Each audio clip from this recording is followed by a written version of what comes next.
দেখেন, আমেরের জীবনে অনেক বড় স্বপ্ন ছিল।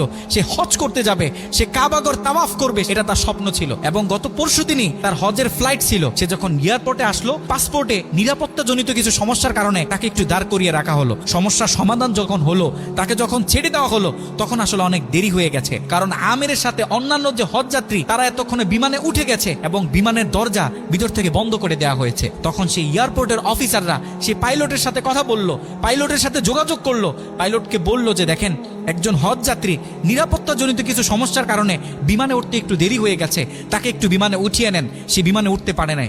তখন পাইলট স্পষ্ট বলেছে, যেই বিমানের দরজা একবার বন্ধ হয়ে গেছে, সেই বিমানের দরজা দ্বিতীয়বার কারোর জন্য আর খোলা হবে না। কথা বলে পাইলট বিমানটা আকাশে ফ্লাই করলো।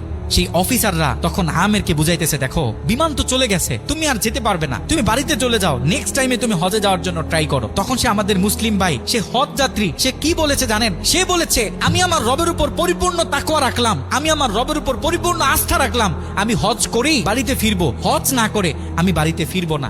কথা বলে সে এয়ারপোর্টে দাঁড়িয়ে রইল। ঠিক কতক্ষণ পর সেই বিমান থেকে এয়ারপোর্টে মেসেজ করা হলো যে বিমানের ভিতরে যান্ত্রিক সমস্যা দেখা গিয়েছে, খুব ইমার্জেন্সি বিমানটা সেই এয়ারপোর্টে ল্যান্ড করতে হবে। বিমানটা যখন এয়ারপোর্টে ল্যান্ড করা হলো, যান্ত্রিক যে ত্রুটি, এই ত্রুটিগুলো যখন সমস্যা সমাধান করা হচ্ছে, তখন সেই অফিসাররা সেই পাইলটের সাথে কথা বলেছে যে দেখেন, কোনোভাবে এই যাত্রীটা একটু নেওয়া যায় কিনা। সে তো হজ করার উদ্দেশ্যে বাড়ি থেকে বের হয়েছে, সে তো বাড়িতে যেতে চাচ্ছে না, হজ না করে তাকে একটু নিয়ে নেন।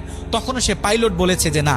কথা বলে সে পাইলট আবারও বিমানটা আকাশে ফ্লাই করালো। তখনও সে অফিসাররা আমেরকে গিয়ে বোঝাচ্ছেন। আমের তখনও বলতেছে, আমার রবের উপর আমার পূর্ণ আস্থা আছে, আমি তো আমার রবকে চিনি, সে আমাকে হতাশ করবে না, সে আমার মনের আশা রাখবে, আমি হজ করেই বাড়িতে ফিরবো।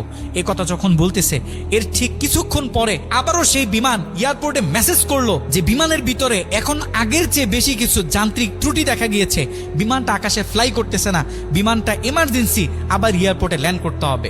বিমানটা যখন এয়ারপোর্টে ল্যান্ড করলো, তখন সে পাইলট নিজে বিমান থেকে নেমে সে অফিসারদেরকে বলতেছে, সেই হজ যাত্রী কই, যাকে ছাড়া আমরা মক্কার উদ্দেশ্যে রওনা দিলাম, তাকে আমার হাতে তুলে দেন। আমি যতটুকু বুঝতেছি, তাকে ছাড়া এই বিমান যতবারই আমরা আকাশে ফ্লাই করব, মক্কার উদ্দেশ্যে রওনা হব, আমার মনে হয় না যে এই বিমান স্বাভাবিকভাবে মক্কাতে গিয়ে পৌঁছাবে। তখন সে পাইলট সে আমেরের হাত ধরে নিজে নিয়ে সে বিমানের ভিতরে বসিয়ে দিল।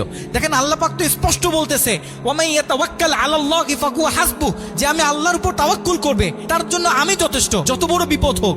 যখন আপনি আল্লাহর উপর তাওয়াক্কুল করবেন, তখন আল্লাহ পাকের পক্ষ থেকে আপনার উপর যে বারাকা, যে ব্লেসিং গুলো আছে, এগুলো তখন আল্লাহ পাক বাড়িয়ে দিবে।